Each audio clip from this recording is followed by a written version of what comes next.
What's up mga idol? For today's video ay ayusin na po natin itong ating kolong-kolong na ito, no?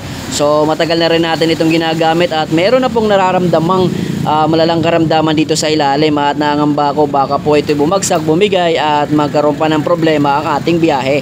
So kung nakikita nyo, binaklas ko na po yung kanyang mga sidings at umpisa na natin yung baklasin at ipapakita ko sa inyo kung ano mga problema na meron ito. So ngayong araw mga idol ay kung mapansin nyo, binaklas na po natin yung ating kolong-kolong kasi re-repair na natin siya kasi may nararamdaman na siyang malalang karamdaman.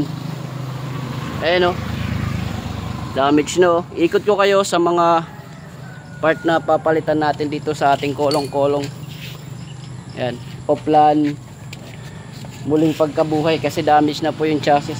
So actually yung chassis lang naman na may problema, itong kanyang square ay rectangle na part kasi yung gitna buhay na buhay pa, napakaganda.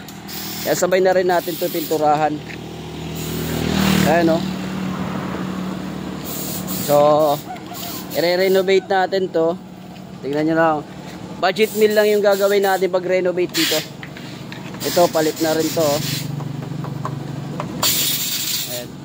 So Sunday ngayon, walang duty si Airpat kaya titirahin namin to. So itutulak ko na nga ito dito sa part ng harapan ni Airpat kasi dito namin ito welding. So kailangan na talagang baklasin yung mga dapat baklasin kasi grabe na po talaga yung kalawang. Natatakot na tayo baka sa biyahe natin ay bigla itong bumigay, bumagsak, magkaroon pa ng problema. Yan, buti kung ako lang.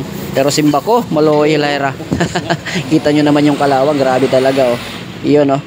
So dapat na talaga yung palitan. Okay, so sabay nito babaklasin natin yung mga dapat baklasin tapos ipinturahan na rin yung mga under chassis, no. Ayan, so tatanggalin na yan at para mapinturahan. Okay, so yung iba dyan may magagamit pa. Ayan, bali yung pinaka priority namin dito na ayusin yung mga sidings, yung pinakakanto kasi yun po yung kinalawang. Doon kasi nababara o na-stuck po yung mga tubig.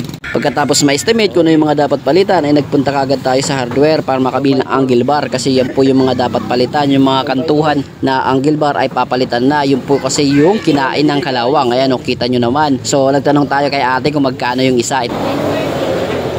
Kaya ate? 9:30? Mausad to. Mausad? Oo. Di may primary ka mausad dito? Wala. Nag-smoke yan. Bumili na rin tayo ng primer at saka paintbrush para isang lakad na lang. Ayan oh. Ha? Oo.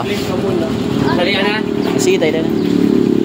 So sabi nga dito ni kuya kung tatalian na. At syempre dito na rin natin dyan 16 na kay sa ating kolong-kolong. Kasi ito rin po yung ginamit natin. Ayan oh. Para makita ko rin at matansya ko rin kung gaano kalaki yung angle bar na bibilhin. So ito na po yung binigay sa atin. Nakasukat. Sabi po nung tindera. Ayan, at syempre napakahaba po ng kanyang angle bar, no. Kaya naglagay po si kuya dito ng safety feature. Ayan o, para makita lang ng mga dumadaan na nasa unahan at saka nasa likuran kung gaano kahaba itong dala natin. Ayan, so malapit lang naman, nasa 2 kilometro lang mahigit yung biyahe natin para makabalik tayo sa ating shop. Yun, so tinatalayan na ni kuya at nakakarga na po yung binili natin dito sa hardware, no. Pagkatapos nga nitong talian ay dali na tayong umuwi. Bumalik na po tayo shop para maumpisahan. Pagkadating ko dito, inuna ko nga pala yung flooring.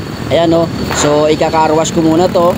Lilinisan ko para mapinturahan kasi kinakain na po siya ng kalawang. Isalpak na tong ating pang-carwash at atin na tong bubugahan.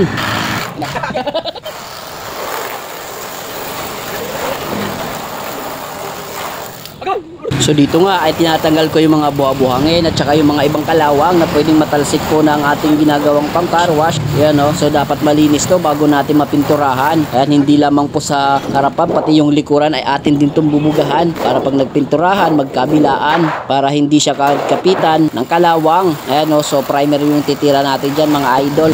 Red po primer yung available na nabili natin. At may mga tropa tayong dumating. Ano mo nasabi?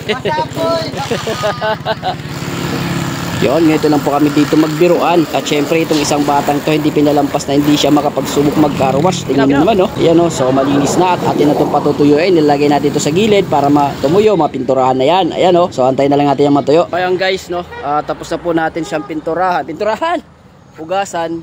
Next naman natin pipinturahan natin siya. Pero papatuyuin muna natin siya ng konti, no? Para maganda-ganda naman yung dikit ng pintura. Tapos, tingnan natin yung ating kolong-kolong. So ito na, babanatan na yan. At nabili na po natin yung mga papalit. So abangan nyo po sa ating next video mga idol kung ano yung pagbabago magaganap dito, no? Ayan, nakakabit na po yung welding at yung pintura na andun kukunin natin. So medyo masakit dito sa bulsa pag nagkataon, pero abangan nyo yung gagawin natin dito. Bye bye.